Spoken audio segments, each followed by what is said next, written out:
Good morning mga katrops. Parang umuulan naman to mga trops. Medyo magkulimlim po ngayong araw ngayon na to mga trops. So time check natin mga trops, 9:04. So araw po ngayon ng Tuesday.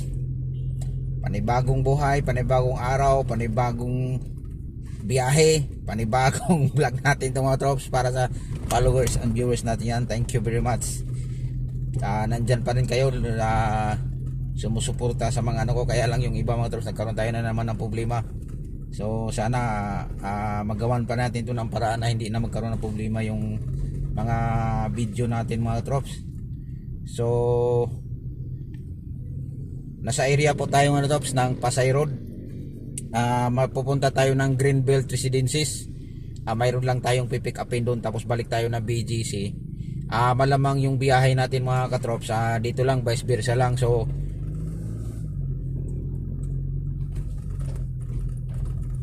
So itong video na ito mga trops, so medyo napaaga tayong video tayo ngayon kasi mayroon pa tayong time, so wala pa tayong guest na sakay para nakaano tayo.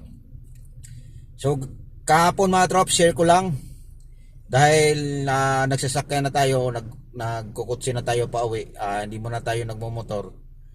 Grabe mga trops, isipin mo mga trops, Cainta, Makati to Cainta kagabi mga trops nung umuwi ako, ma-upload ko yon.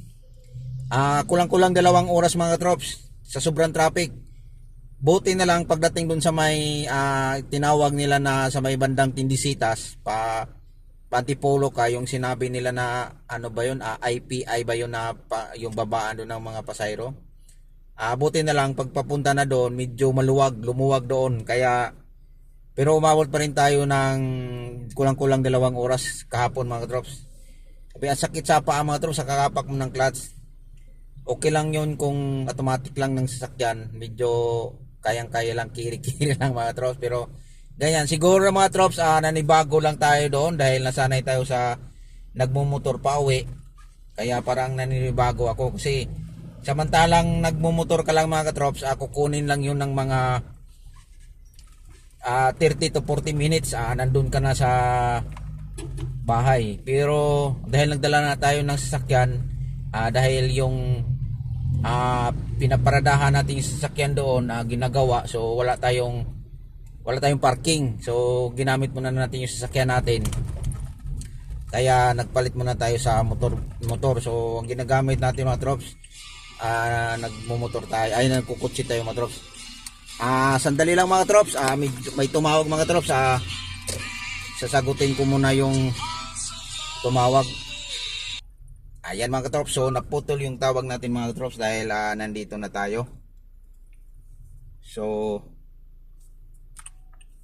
dali lang mga katrops kasi mayroong bumaba.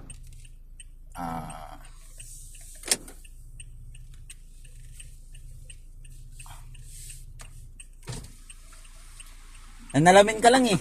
Buksan mo, pakikuha ka lang. Sir Jesse, Ano pong yung sir? ano po yung ano? Ano yung ano? Kasi nag-message si ma'am, sira daw yung freezer dun sa inyo. Si Mang Jimmy, ito. Sinong Jamie? Yung maintenance doon. Bakit ipapagawa? Ano ba yun? Maintenance saan? Yung sa bahay nila. Yan yung inano yung bayro mo. So hindi ako tatawag sa sa service center? Kasi sabi niya service center na tawagan eh. Doon sa service center akala ko kasi parang pinitininan din yata yun. Sa service center ka natatawag. Ha? Sa service center. Oo, sige. Okay. Alam mo yung brand nun? I-text mo si Ima. I-text mo si Ima. Sa Ate Emma. Oo, text mo si. Tinanong ko nga si ma'am eh. Okay. Pabigay ako boss, buti mo. Gawin, hindi mapuksan. Katapos, may kukunin ako dito sa kabila yan.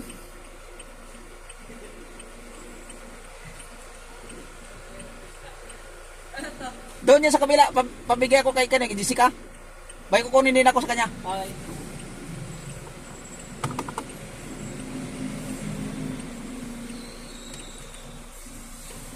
Ayan mga katrops, so nandito tayo sa Greenbelt Residences mga katrops. Hindi ko alam. Yan, so yun yung binaba natin mga katrops. May pipick upin din tayo dito. Nag-ano lang pala kasi may nagkaroon ng problema yung freezer, so wala sigurong lamig. So hindi siguro nagiyelo kaya tatawag doon sa service center. So nagtanong yung isang yung binabaan natin ng yung inabot natin yung dinrap natin dito, nagtanong sa akin pero hindi ko rin siya nasagot kung ano yon. Akala ko yung maintenance doon sa bahay ng gis natin doon sa may hotel. So hindi pala sa service center pala doon kaya hindi kami nagkaintindihan agad. Kaya sinabi ko sa kanya na itawag na lang yon sa service center para sure tayo kasi mayroon din namang manggawa pero parang covered pa yata yun sa warranty or kung may pisa man papalitan, mas talaga doon sa service center kasi kung maganda yun kung covered pa siya sa warranty mga trops.